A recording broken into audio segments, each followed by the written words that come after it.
Futurama comic issue 56.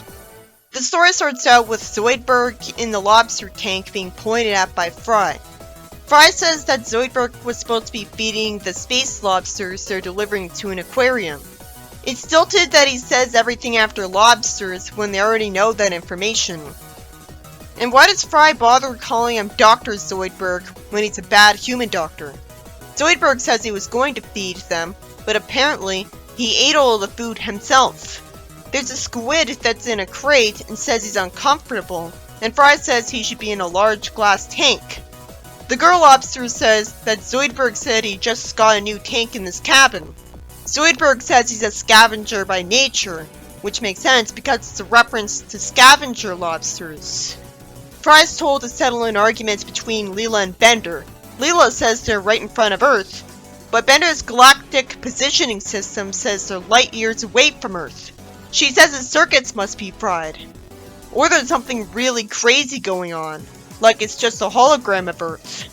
Fry says he'll open a hailing frequency and ask which planet it is, but he pressed the button for the anti-asteroid missile launcher instead, which wouldn't have happened if 1. He told Leela to press that button instead of being so insistent on doing something himself when she's the pilot, and that would be effort. And 2. It wouldn't have happened if the buttons were labeled. After they see Earth get attacked, Fry's put on trial a month later at the Dupe courtroom and apologizes for what he did. How is Fry not told what he was arrested for? Why would he not know what he did wrong, even when at trial? He's told that he blew up an Earth-themed restaurant called Earthies, and there are dozens of them. And thankfully we're told that no one was working at the one he destroyed because it was under construction. Probably by machinery, because there'd still be construction workers otherwise. How did anyone find out that Fry did that? There weren't any other spaceships around it. Fry somehow thinks he can ask to go, as I wonder where Fry's lawyer is. He's told he's being sued by the owner of Earthies. The restaurant chain is so large, the company qualifies as its own galaxy. So crimes against it fall under Dupe jurisdiction. That's interesting. The judge presents the president of Earthies, a stupid-looking clown king who sucks up to the judge and reveals that Earthies is just a ripoff of McDonald's. Fry apologizes and says that while he'd like to pay for the damages, he works for slave wages. Farnsworth implicates himself, asking who raised his salary, and you'd think the judge would call for order in the court after that, since Fry was put in jail for weeks for contempt of court just for talking to the judge after he did a sentence. Also, again, Fry's forced to defend himself without an attorney doing it. Then the president of Earthies says that the crew can work off the damages in one of his restaurants. I read on TV Tropes that the whole trope where someone has to work off a bill out of restaurants by working for free isn't true to real life anymore. This is a similar thing, but it's also in outer space in the future, so it could be legal there. Bender goes back into the trial room and apologizes, saying he was on the phone with his bookie. Wait, are people allowed to leave the trial room whenever they want and come back in? Wouldn't that not be allowed because it'd be a distraction? You're not even allowed to bring your cell phone into the courtroom, so how would he know he got a call? Sadistically, the clown says the crew will have to spend 3 generations working off their debt starting on Monday. Too bad Farnsworth doesn't actually care about any of the crew, because if he did, he'd just patent one of his inventions and use the money to pay off Fry's debt. I bet he could invent a portal gun and create a portal where a gold mine is. A robot turns on the training video for the crew, which does no training and just tells them to turn off the TV and get to work. That's unrealistic. Predictably, the restaurant is the same size as Earth, and there's seating available on the whole planet. Leela sees that someone in Australia wants a burger, and somehow the robot decides to go away instead of telling the crew what to do. So one customer complains that his burger is cold, wet, and salty, and that's because it was in the Pacific Ocean instead of one of them having access to a spaceship to fly over it to get anywhere they want, which is what actually happened. A girl hates her onion rings, and her mother's bigoted remark is followed by the revelation that the poster itself calls humans dumb. Zoidberg tells Fry at the kitchen that they need a ridiculously large amount of food and drinks, and it'll take a week. Leela says they can't keep up with this pace, and she and Bender are dressed differently to pander for tips because the people who come here think humans should dress like she does. She also learned to talk like a southern accented person a little. Bender says he steals their wallets, which would be prosecuted immediately and he'd get fired.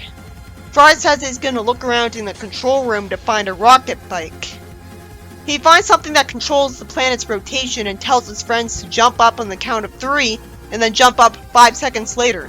So they end up in France and then back home, and realistically, Bender accidentally punched a guy on the way back. And realistically, the customers all got terrible motion sickness from that. If that happened, wouldn't there also be catastrophic earthquakes all over the planet that leave everything destroyed? I guess not. Leela wonders how Fry is making sure that food's hot and making it so quickly. Fry says there's so much growth hormone in the food that it just grows new versions of itself. Leela thinks that's gross and wonders if that's healthy. And the Clown King has a snarky remark acknowledging that people don't come to his restaurants for health food. He was at least nice enough to personally congratulate them for their innovation in food delivery. Unrealistically, most of his employees die of exhaustion at this point in their careers. Fry thanks him and gets promoted to manager. The king goes into the burger vehicle that flies away with rockets on it, as I wonder if he's gonna make a bad manager. Zoidberg wants free food, and Leela wants to take a nap because her feet are killing her. He then takes advantage of this opportunity to get them to listen to him, which was foreshadowed by him complaining earlier that no one listens to him. He tells Leela to refill the drinks in the Antarctic, and then he hits at Bender in a non-clear way that somehow gets him to realize he wants to be called Mr. Meatbag instead of Meatbag. Bender says some of the customers don't like the songs on the jukebox. Fry recklessly gives Bender of all people the company credit card and trusts him to buy some popular old Earth songs on the internet instead of just doing it himself, but at least Fry has the excuse that he's busy flipping burgers right now. I respect that he's still busy doing stuff like that even though he's the manager. Thankfully, he says there's a $50 limit on the card to keep Bender from running amok. There's still a chance he wouldn't actually follow his orders though. Bender searches for a Wi-Fi signal with his antenna and walks through a simulation of the internet, as his real body's doing who knows what. He goes to iTunes and thanks the hologram of Mom for holding the door open for him. He cuts in line, takes money from someone on a thankfully censored Nirvana album, and eventually gets to the checkout, which has another hologram of Mom at it. She asks for too much money, so he asks which way he needs to go to get to the illegal downloads. Then Fry acts in an exaggerated, mean way out of nowhere, telling a cleaning Zoidberg to clean 2 tables at once when he clearly can't. There is basically no build-up to this. Leela tells him off, and accuses her of wanting to take over, which could be true. She did let the power go to her head when she impersonated Mom. He wonders what's taking Bender so long too, as Bender's standing still in a trance, explaining that his body doesn't go anywhere when he's walking around in the internet. Arbitrarily, Bender has to talk to a person to get the songs, when he should know by now that all he needs to do to get the music for free is go search for songs on YouTube, and then use the official YouTube to MP3 converter on them. And this is 1,000 years before Bender. Instead he grabs the idiot's ball, and completely illogically, a program magically shows up right where Bender is trying to guilt trip him for doing this, when Mom didn't seem to give him a choice. This is completely unrealistic. He could have easily not had to deal with this. This hologram looking like the artist is magically right where Bender is, deliberately misrepresenting the truth in a pathetically failed attempt to discourage piracy, and sends people to run after him from earlier. How is that supposed to discourage piracy when we all know this isn't gonna happen to us? Then some franchise restaurant owners go to his kitchen, and Fry says there's no customers allowed in there because they're unhygienic enough already. Yeah, that's why nobody's wearing hairnets. His logic would also apply to these guys. I guess the guy congratulated him on revitalizing the restaurant sarcastically, because then he tells them to burn this place down. He tells them the crew could go free if he did that, because they'd put the money in his bank account to pay Wendell. But he's smirking, so he'd only trust him out of desperation. Fry won't think he's got his friends' respect because Leela called him out earlier.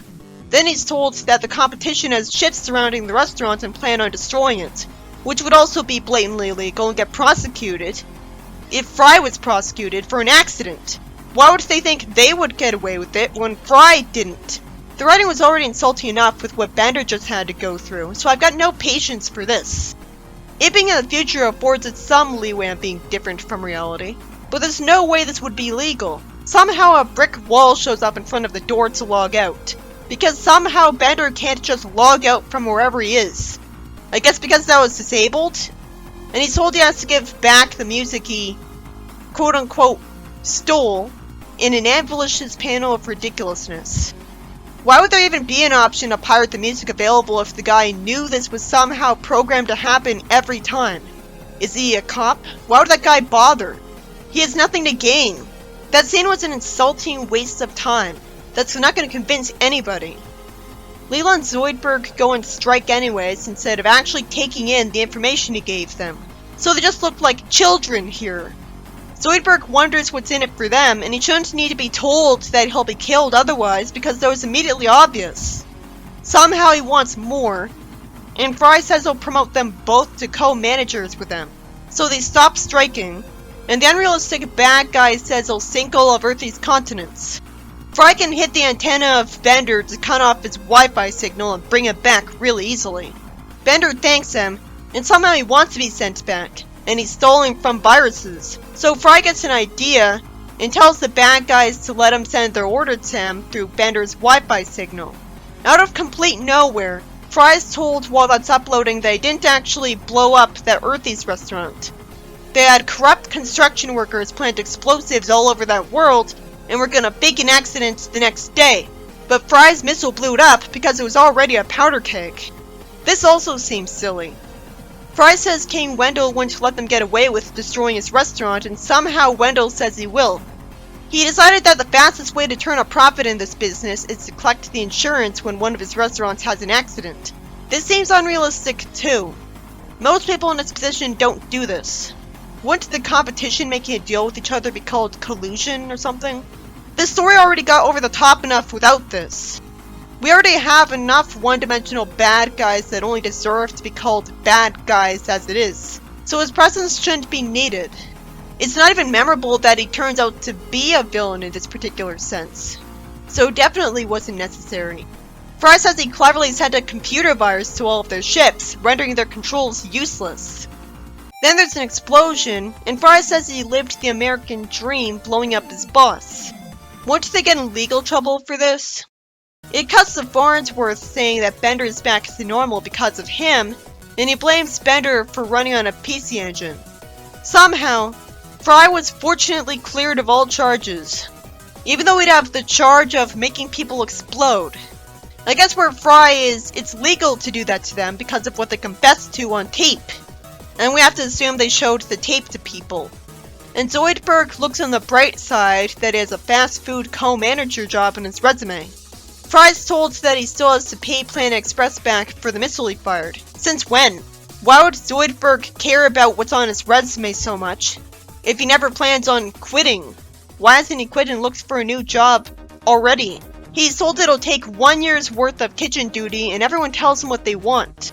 So it ends with him cooking for them. And again, if all of them can cook, why do they put up with Bender's bad cooking? I assumed Fry didn't know how to cook. While people complained about their cooking sucking, it wasn't stated that it was because of Bender's famous bad cooking skills. It's like that was forgotten about, and he was portrayed as just as good of a cook as them. Instead it was because the burger was in the ocean.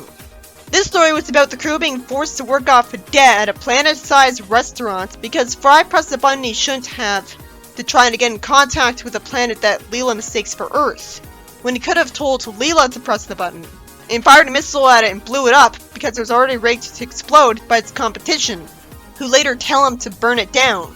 I'm just wondering how they're expected to not be prosecuted.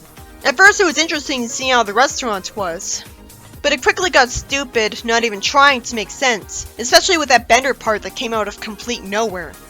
There's clearly no point trying to write that kind of message this way because nobody's going to be convinced by it. If anything, it makes people want to do it more out of spite.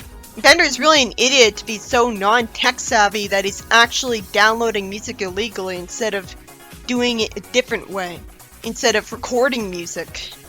Fry's friends picked a bad time to demand him to make them co-managers when they were clearly in danger. And Fry was forced to be a mean boss out of nowhere, which was rushed, annoying, and lazy. At this point, it'd be more a character for Bender or Leela.